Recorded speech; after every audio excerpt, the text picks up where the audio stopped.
Ассалаумағалейкум ағайын. Мынау бүгін енді қазан айының 8-і күні даладан сиырларымды түгендейінші деп шыққам. Және де сол мүмкіндікті пайдаланып бір-екі бейне түсіріп алам ба дегенім. Мынау Маштексай ауылының шет жағы. Кеше бір көршімнен сиырымның түгелемес екенін естіп, яғни көршілер шығып кезектесіп қараймыз ғой енді малды деген. Сол кезде сенің сиырың көрінбейді дегесін, осы сиырымды келіп қарап кетейінші деп өзім. Құдайға шүкір, сиырларым түгел екен. Қарап міне. Ал менің бір сиырым. Ойдақ сиыр.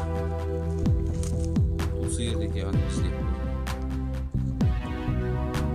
Алдыңғы камерамен түсіп тұрғасын кішкене ыңғайсыздау болып тұр, бірақ осыған үйренісіп жүрмін енді қазірден бастап. Болашақта бір монопат алып алам ба деп жүрген ойым бар. Қазір енді сіздерге екінші сиырымды көрсетейін. Алдында жігіттер осы бауырым ірі-қара түсіріш, ірі-қара туралы әңгіме айтшы дейді.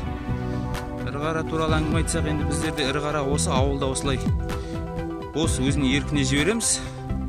Және де қазіргі таңда қысқы қораға тұрғанға дейін, яғни жайылуға ыңғай келмейтін уақытқа дейін сол кезде далада жүреді. Қараусыз болғанда енді 2-3 күн шығып, бір-біріміздің малымызды қарап, көршілер.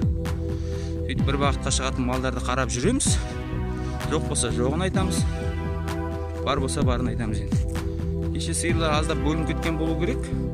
Одан көршім айтып отыр, сенің сиырың көрінбейді көрші. Осылай деп. Одан бүгін мен шығып қарап отқан. Мынау екінші сиырым. Яғни лахаваты дейді, лахаваты анан дейді. Әлгі атақты келін деген телесериалды білесіздер ғой бәріңіз. Сол телесериалдағы келіннің құрметіне қойылған есім. Мен анамыздың қойып жүрген есімі енді негізінде. Ала боласын сарыға ұқсатты ма үстерінде анан дейді деп қойды. Негізі енді бұны бағуға келмейді бұлар. Осылай көбіне далада жүріп, жинақтап, банағыдай қарап, жоғын жоқ болса жоғын айтып, өйстіп жүреміз енді. Ірі-қара туралы айтуға келгенде. Қазіргі таңда осылай ауылда 2 сиыр, 3 сиыр ұстап отыр.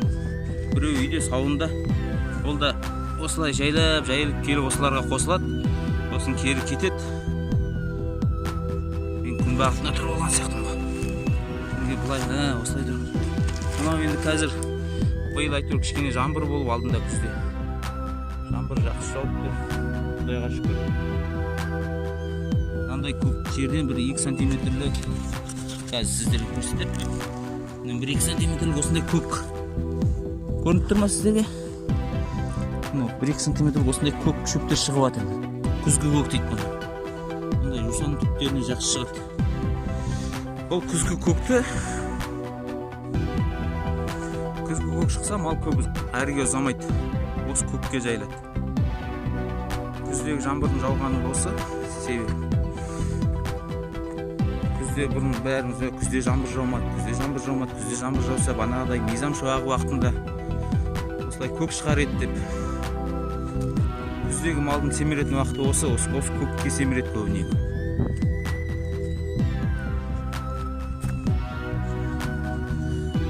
Ал енді осы әзірге тағы да бұйыртса содағы малдарды осын түсіреміз ғой енді. Шықырға бір бағынға қосып қойып отқан бойдақтарым бар еді, бойдақ малдар. Бұйыртса соған барсам сондағы малдарды түсіріп тағы да бір баян дайындап қоямын. Әзірге жақсы, сау болыңыздар.